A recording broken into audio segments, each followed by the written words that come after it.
Congresswoman Norton, so what are you in Congress and the new president doing about making health care more affordable for not just for women small business owners, but all business owners? And how, and in your experience, how have you seen women small business owners of color affected by the system as it is presently?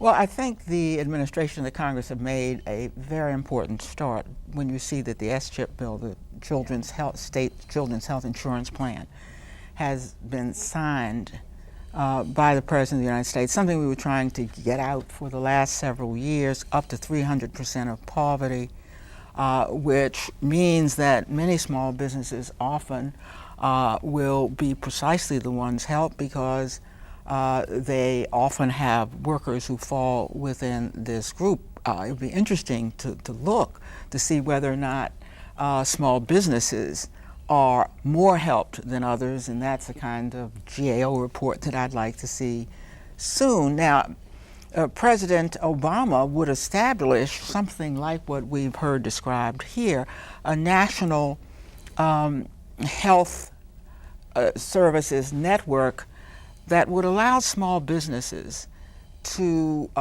essentially lower their health care costs by becoming part of this very large group, which immediately reduces your administrative costs, your overhead, and allows you to get the economies of scale. He would even put catastrophic insurance in it above a certain threshold, reimbursing or paying for it if the savings went to reducing premiums of employees. But if I may say so, Bonnie, the notion, and Irene spoke of this, the Achilles heel of our health our health care system is the employer-based system. It's become almost absurd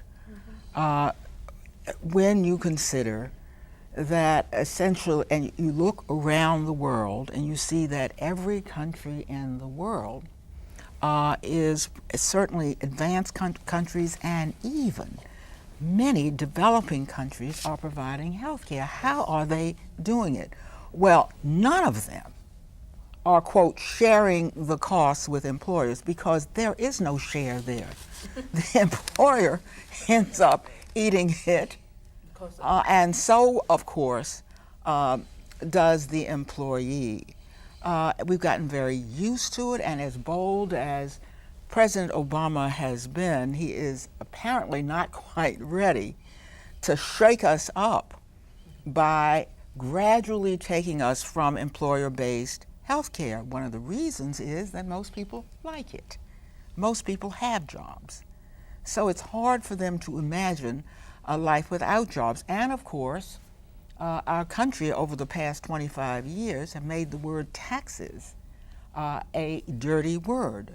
The way in which most societies in the world pay for health care is dividing it to a progressive tax system of the kind we use on income in any case, and certainly it would cost none of us more than we pay today. It would spread the burden of health care, and most important, in today's economy and the economy we have seen for a long time, it would remove a terrible burden from employers who have to compete worldwide. And just remember, if healthcare could bring down GM and Ford, how can you possibly expect small businesses to pay for healthcare for their employees?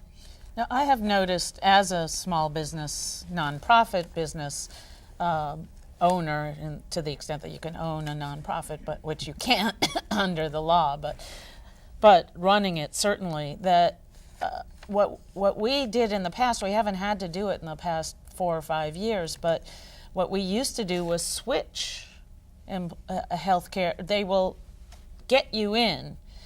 Some of the big groups, I won't mention names here, but some of the big healthcare groups will get you in with a very low initial premium for the first 2 or 3 years, and then raise it And what we used to do was switch healthcare providers every 2 or 3 years. Now it's possible if you have 50 employees, I guess that's not so easily done. But with 3, actually, I'm covered separately with my husband, but for my 3 employees, it's fairly easily done. I also noticed that the rates for young people are way lower than the rates for older employees.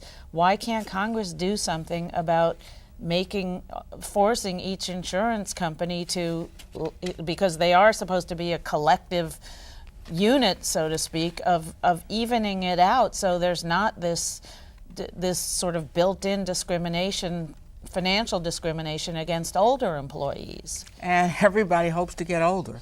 But these are private businesses. As long as you leave healthcare to 5011 private businesses, they are like every other business. They want to maximize profit. And in a market economy, you can't tell them what to do. Now, you could still have, look at Medicare. You could have a system like Medicare, an administrative cost of 3%, but you're paying a good percentage of your health care and the separate administrative costs for all these insurance companies. Now, the federal system, which is one that is often spoken about, does use some economies of scale. And it's interesting to note that the most popular of the plans there, I'll call its name because anybody who knows about federal employment knows about it, Care First, is popular precisely because it does not do what you just described. It is a little bit more expensive, but it doesn't discriminate in its fees between younger and older employees. And frankly, some of the younger employees, because of the health of healthcare in today's market, and we find now for more than a decade that these are among the uninsured. They feel immortal, and they know that it is rare for a young person to become ill. And if you were to look at who are these 46 million uninsured, you would find disproportionately they are younger people. But do they also know, or how can we get the message to them that they're much more likely to get in accidents, particularly young men? Precisely, and that these things happen, which is why we insure. And I think if government doesn't do better with employer-based health care, what Irene has talked about is going to more and more happen, to the extent that there are people that'll do a few tests, then you add up, and try to save enough on your own in case you really have to go to the hospital. And people are going to be depending on themselves. This is really very dangerous. Yes. The only pool that matters is a pool that spreads this enormous population we have. Imagine what that pool